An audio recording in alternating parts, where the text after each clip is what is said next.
अब आते हैं हम सवाल नंबर 2 पे। 2 नंबर का सवाल क्या बोल रहा है, आपको दो समीकरण दिया रहेगा और इसमें आपको एक्स और वाई का वैल्यू आपको पूछेगा। ठीक है, तो हम लोग क्या करते हैं, देख रहे हैं कि दो समीकरण में यहाँ है 2x, यहाँ 4x। अगर समीकरण इसको मान लेते हैं समीकरण 1, इसको मान लेते हैं समीकरण 2। ठीक है, अगर हम पहले समीकरण में 2 से अगर गुना कर देते हैं, अगर हम लोग पहले समीकरण में 2 से गुना कर देते हैं तो जो पहला वाला जो है कट जाएगा। तो हमारा क्या हो जाएगा, समीकरण बनके क्या तैयार होगा, इसको गुना करेंगे 2 से, हो जाएगा 4x plus 6y equal to 10। और दूसरा समीकरण है सेम, उसको उतार देंगे, 4x plus 7y equal to 50। ठीक है, हम लोग करेंगे क्या, समीकरण एक को दूसरे समीकरण से घटा देंगे। क्या करेंगे, समीकरण एक ये था, इसको उतार दिए, दूसरा समीकरण ये था, लिख दिए यहां पर। समीकरण एक को दूसरे से घटा दिए। हमको पता है जब इसको घटाते हैं तो चिन्ह क्या होता है, बदल जाता है। चिन्ह क्या होता है, बदल जाता है। तो ये 4 प्लस में था, ये माइनस में, खत्म हो गया। इसको अगर घटाएंगे तो हो जाएगा -y, इसको अगर घटाएंगे हो जाएगा -5। इसका मतलब माइनस से माइनस खत्म, इसलिए जो हमारा y का जो वैल्यू हो जाएगा क्या हो जाएगा, 5 हो जाएगा। y का वैल्यू क्या हो जाएगा, 5। इसको क्या करेंगे, समीकरण एक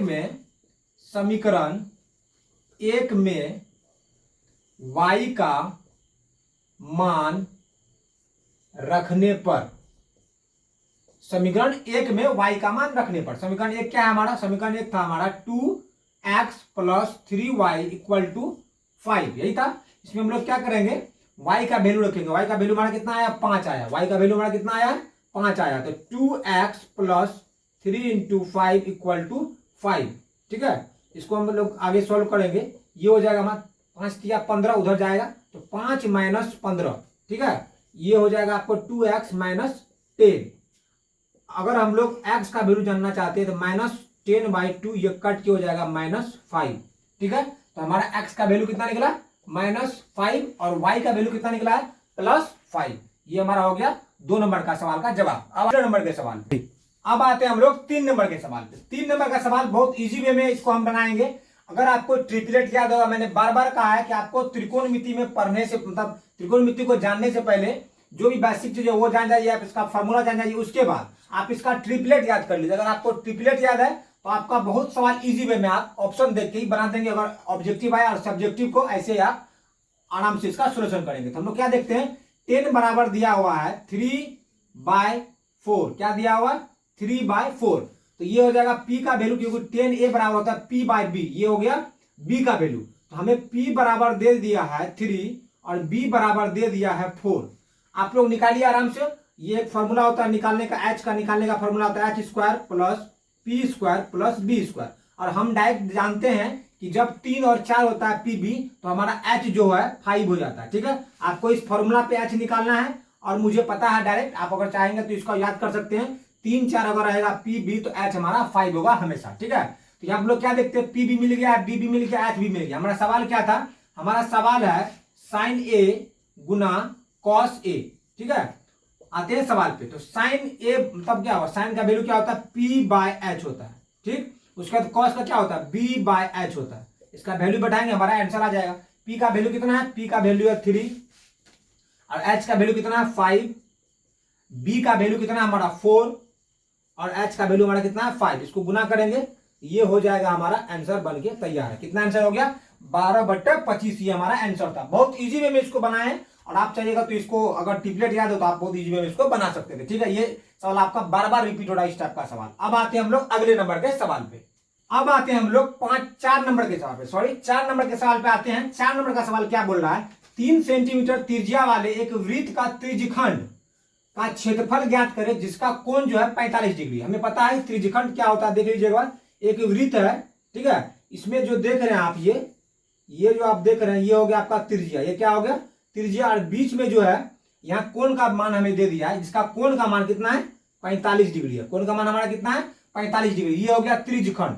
जो वृत्त का जो ये देख रहे त्रिज्या से कटा हुआ भाग क्या है, त्रिज्यखंड है। ठीक है, त्रिज्या से कटा हुआ वृत्त का जो भाग होता है वो क्या होता है, त्रिज्यखंड। हमें पता है कि वृत्त के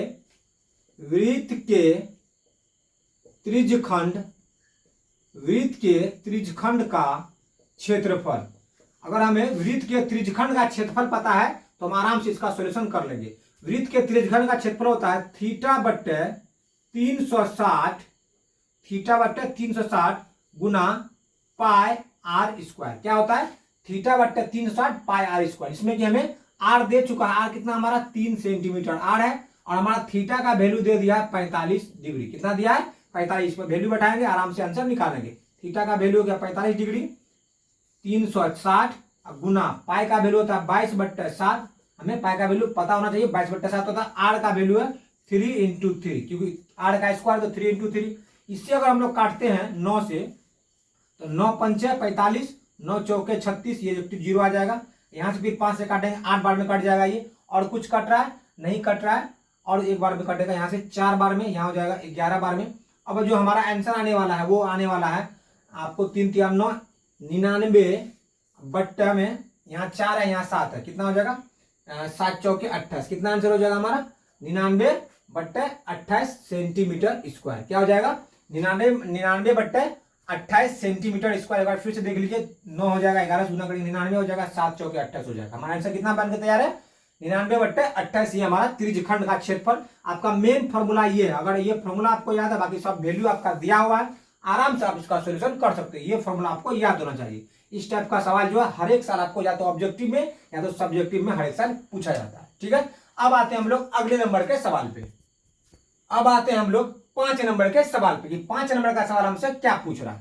5 नंबर का सवाल बोल रहा है एपी का पद ज्ञात करें, मतलब एपी का सीरीज बताना हमें, जिसमें कि तीसरा पद 5 है और 7वां पद 9 है। तो हमें पता है कि जब तीसरा पद लिखते हैं उसके लिए क्या लिखते हैं? तीसरा पद के लिखते हैं a + 2d।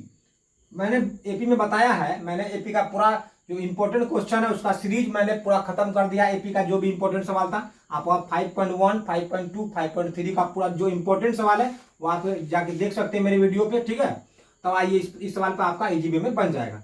तीसरा पद के लिखते हैं a + 2d। जितना भी पद पूछता है उससे कम डी लेके उसको गुना करते हैं। ठीक है, और हमारा ये दूसरा क्या था? 7वां पद। 7वां पद के लिए क्या लिखते हैं? 7वां पद के लिखते हैं a + 6d। ठीक है, तो यहां पर हम लोग देखते हैं कि तीसरा पद दे दिया है, कितना है? तीसरा पद 5 है, a + 2d = 5। ये हो गया हमारा समीकरण 1। आगे आते हैं, 7d का वैल्यू दे दिया है 9, ये हो जाएगा a + 6d। ये हो गया आपका दूसरा समीकरण। अब आते हैं आगे, समीकरण 1 को घटा देंगे किससे? दूसरे से। समीकरण 1 क्या है हमारा? समीकरण 1 है a + 2d = 5, और समीकरण 2 जो है वो है हमारा a + 6d = 9। इसका सॉल्यूशन करेंगे, घटाएंगे तो चिन्ह क्या होगा? बदल जाएगा, ये खत्म हो जाएगा। इसको घटाएंगे, ये हो जाएगा -4d। इसको घटाएंगे, ये हो जाएगा -4। ठीक है, अब आगे इसको अगर सॉल्यूशन करते हैं, यहाँ पर ये हो जाएगा हमारा -4d = 4। यहाँ अगर d का वैल्यू अगर हम लोग ज्ञात करेंगे, ये हो जाएगा 4 माइनस में, ये कट के क्या हो जाएगा आंसर? -1। मतलब हमारा जो d का आंसर आएगा वो d कितना आएगा? हमारा d आएगा, इसलिए हमारा d कितना आएगा? हमारा d आ रहा है यहाँ पे -1। हमारा d कितना आया? -1। अब हम लोग क्या करेंगे, समीकरण 1 या समीकरण 2 में d का वैल्यू रखेंगे, वहां से हमारा e निकल जाए, a निकल जाए। क्या निकल जाएगा? a निकल जाएगा। इसको थोड़ा सा हम लोग क्या करेंगे, मिटाएंगे। आप इसको यहां से लेकर, आप इसको यहां से सॉल्यूशन करके इधर आइएगा, यहाँ d का वैल्यू निकलेगा। उसके बाद हम लोग क्या करेंगे, समीकरण 1 में जो है, समीकरण 1 में d का वैल्यू रखेंगे और वहां से हम लोग क्या निकाल लेंगे? a निकाल लेंगे। ये हमारा कितना? तो हमारा समीकरण 1 क्या है? ये है, यहाँ हो जाएगा 5 = a + 2d। d का वैल्यू कितना? -1। ठीक है, यहाँ हो जाएगा a प्लस माइनस गुना करेंगे 2 हो जाएगा। इसलिए हमारा अगर a निकालना चाहते हैं, ये माइनस में इधर आएगा तो प्लस में, मतलब a कितना निकल गया? a निकल गया 7। a कितना निकल गया? 7। अब हमारे पास 2 चीज आ चुका है अभी तक में। क्या चीज आ चुका है? 2 चीज हमारे पास आ चुका है, देखते हैं। पहला है a हमारा निकला कितना है? 7, और d हमारा कितना निकला है? -1। अगर हमारे पास a और d हो तो हम कोई भी पद इस सीरीज का आराम से निकाल सकते हैं। ठीक है, पहला पद क्या होता है? a होता है। दूसरा पद क्या होता है? a + d होता है। तीसरा पद के लिए क्या होता है? a + 2d। चौथा पद के लिए होता है a + 3d। इस टाइप से हम लोग आराम से पद निकाल सकते हैं। तो हमारा जब एपी का पहला पद निकलेगा वो क्या निकलेगा? एपी का पहला पद a, मतलब 7 हो गया। एपी का दूसरा पद क्या होता है? a + d। तो यह क्या है? a + d। इसको करेंगे अगर हम लोग, तो ये हो जाएगा 7 + -1। क्या निकलेगा? ये आपका घट के हो जाएगा 6। हमारा जो एपी का यहाँ लिख देते हैं हम नीचे में, एपी का पद क्या सब निकलेगा? पहला हो गया 7, दूसरा हो गया 6। अब आगे देखते हैं हम लोग, तीसरा पद निकालते हैं ए प्लस, तो मतलब 7 प्लस 2 इंटू डी। अब इसको हम लोग अगर घटाएंगे तो 7 प्लस माइनस माइनस 2 मतलब घट के कितना हो जाएगा 5 हो जाएगा। ठीक है, और आगे अगर हम लोग इसका चौथा पद देखते हैं 7 इंटू 3 इंटू माइनस 1, ये हो जाएगा हमारा 7 प्लस माइनस माइनस 3 घट के हो जाएगा 4। मतलब हमारा जो सीरीज है एपी का वो हो जाएगा 7 6 5 4, इस तरह से आएगा। ठीक है, इस तरह से ये सवाल दिया हुआ और इसी टाइप का सवाल आपसे एग्जाम में पूछा जाता है ज्यादा से ज्यादा। ठीक है, इस तरह से आपका हो गया 5 सवाल पूरा हो गया। इस सीरीज को हम यहीं समाप्त करते हैं। ठीक है, आप वेट कीजिए अगले सीरीज का।